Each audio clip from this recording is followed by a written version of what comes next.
الحمد للہ رب العالمین والصلاة والسلام علی سید الانبیاء والمرسلین، اما بعد۔ محترم بزرگوں اور عزیز ساتھیوں، شب برات اور اس کے روزے کے تعلق سے کچھ حضرات نے اختلاف شروع کر دیا ہے۔ کسی نے بدھ کا اعلان بھی کر دیا ہے اور کسی نے جمعرات کا۔ ہم یہاں مختصر طور پر یہ واضح کر دیتے ہیں کہ شب برات کب ہے۔ دیکھیے، شعبان المعظم سے پہلے کا مہینہ یعنی رجب المرجب کا جو مہینہ تھا، یہ ہندوستان کی معتبر ہلال کمیٹیوں کے اعتبار سے 29 کا مہینہ نہیں بلکہ 30 کا مہینہ تھا۔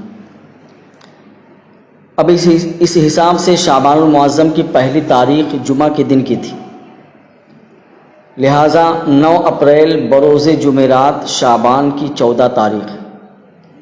اب اس اعتبار سے جمعرات اور جمعہ کی درمیانی رات شب برات ہے اور اس کے بعد والے دن یعنی جمعہ کو روزہ ہوگا۔ اور رہا کیلنڈروں میں آج 14 تاریخ ہونا، تو یہ کوئی حتمی اور یقینی چیز نہیں ہے۔ کیلنڈر میں فلکیات کے اندازے و اصول کے مطابق تاریخیں لکھی جاتی ہیں، یعنی کیلنڈر کی تاریخیں محض ظنی ہوتی ہیں، یقینی نہیں ہوتی۔ اس لیے یہ ضروری تو نہیں ہے کہ جیسے کسی کیلنڈر میں لکھ دیا گیا ہے ویسے ہی ان مقررہ تاریخوں میں ہر مہینے کی پہلی تاریخ کا چاند طلوع، اور پھر کیلنڈر بھی تو اپنی اپنی تاریخوں میں آگے پیچھے ہو جاتے ہیں، تو کس کا اعتبار کیا جائے گا؟ اور احادیث مبارکہ میں بھی اس بات کو وضاحت کے ساتھ بیان فرمایا گیا ہے کہ مہینے کے اول و آخر کا اعتبار چاند دیکھ کر کیا جائے۔ مہینے کی 29 تاریخ کو چاند نظر آ جائے تو اچھی بات ہے، مہینہ 29 تاریخ پر ہی ختم ہو جائے گا، اور اگر 29 تاریخ کو چاند نظر نہ آئے تو پھر 30 تاریخ کے اعتبار سے مہینہ پورا ہوگا، کیلنڈر کا اعتبار نہیں کیا جائے گا۔ اور الحمدللہ چاند دیکھنے کے اعتبار سے اور چاند دیکھنے کے سلسلے میں ہمارے ہندوستان میں متعدد مقامات کی معتبر ہلال کمیٹیاں چاند دیکھنے کا اہتمام کرتی ہیں، اس لیے ہمیں ان کی باتوں پر اعتماد کرنا چاہیے، کیلنڈر پر اعتماد کرنا مناسب نہیں ہے۔ اس مرتبہ ہندوستان کے ہلال کمیٹیوں نے رجب المرجب کو 30 دن کا قرار دیا ہے، اور شعبان المعظم کی پہلی تاریخ جمعہ سے شروع ہوئی ہے، لہذا شب برات 14 شعبان بروز جمعرات مطابق 9 اپریل کو ہوگی۔ ہم آپ کو بتا دیں کہ یہی تاریخ ہندوستان کی ہلال کمیٹیوں کے مطابق ہندوستان سے شائع ہونے والے اردو اخبارات میں بھی چھپتی چلی آ رہی ہے، یہ تاریخ وہاں بھی دیکھی جا سکتی۔ محترم بزرگوں اور دوستوں، شب برات یعنی شعبان المعظم کی 15 تاریخ، اس کی حدیث میں بڑی فضیلت بھی آئی ہے، جو انشاءاللہ 9 اپریل بروز جمعرات کو آنے والی ہے۔ اس سے پہلے ہم چند اہم باتیں آپ تک پہنچانا چاہتے ہیں۔ جیسا کہ ہم سب کو معلوم ہے کہ کورونا وائرس مرض کی وجہ سے پورا ملک لاک ڈاؤن ہے، بغیر کسی سخت ضرورت کے گھروں سے نکلنے اور 3-4 لوگوں سے زیادہ کسی جگہ پر جمع ہونے کی حکومت کی جانب سے اجازت نہیں ہے۔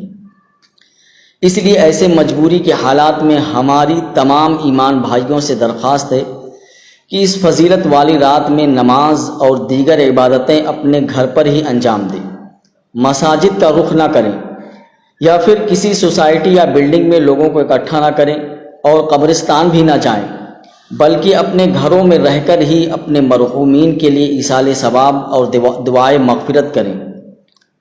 ہمارے مسلم نوجوان خاص کر اس رات میں موٹر سائیکل کے ذریعے سے ادھر ادھر نہ گھومیں، ایسے ہی گلیوں، محلوں، چوک چوراہوں پر جھنڈ بنا کر نہ بیٹھیں، ورنہ تو اغیار موقع کی تلاش میں ہیں، ذرا سا موقع ملا تو بدنام کرنے میں کوئی کسر نہیں چھوڑیں گے۔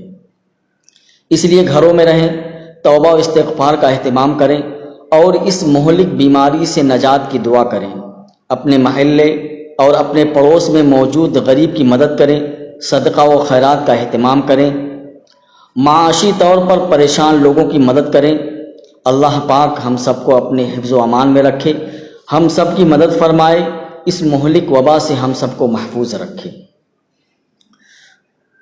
دوسری بات آپ لوگوں سے یہ کہنی ہے کہ کورونا وائرس کی وبا کی وجہ سے پورا ملک لاک ڈاؤن ہے، جس کے تقریباً 15 دن گزر چکے ہیں، لیکن ابھی بھی ایسی کچھ خبریں سننے کو مل رہی ہیں کہ فلاں علاقے کے لوگ یا کچھ نوجوان اس کی خلاف ورزی کر رہے ہیں۔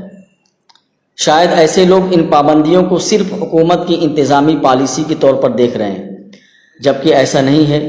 حکومتی قوانین کی پابندی بھی ہمارے لیے ضروری ہے، بلکہ ہماری اخلاقی اور شرعی ذمہ داری ہے کہ ہم ان قوانین کو مانیں جو قوم کی فلاح و بہبود کے لیے ہوں، اور خود ہماری شریعت میں بھی وبائی بیماریوں کے متعلق ہدایات موجود ہیں۔ اس لیے موجودہ حالات میں احتیاطی تدابیر اختیار کرنا اور گھروں تک محدود رہنا شرعی اور قانونی دونوں اعتبار سے ضروری ہے۔ لہٰذا تمام ایمانی بھائیوں سے گزارش ہے کہ پابندیوں کی خلاف ورزی سے بچیں اور حفاظت اور علاج وغیرہ سے بھی غفلت نہ برتیں۔ یہ تدابیر اختیار کرنا بھی شریعت کے حکم کی تعمیل ہے، اور یہ ہمارے اس ایمانی عقیدے کے منافی نہیں ہے کہ جو کچھ ہوتا ہے صرف اللہ کے حکم سے ہوتا ہے۔ ہمیں یہ عقیدہ بھی شریعت نے دیا ہے، اور تدبیریں اختیار کرنے کا حکم بھی شریعت ہی سے ملا ہے۔ اس طریقے سے اللہ تعالیٰ سے اپنے لیے اور پورے عالم کے لیے عافیت کی دعا مانگتے رہیں، اور اس مہلک بیماری سے نجات کی دعا بھی کرتے رہیں۔ اللہ پاک ہم سب کو اپنے حفظ و امان میں رکھے اور اس مہلک وبا سے ہم سب کی حفاظت فرمائے۔ وآخر دعوانا الحمدللہ رب العالمین۔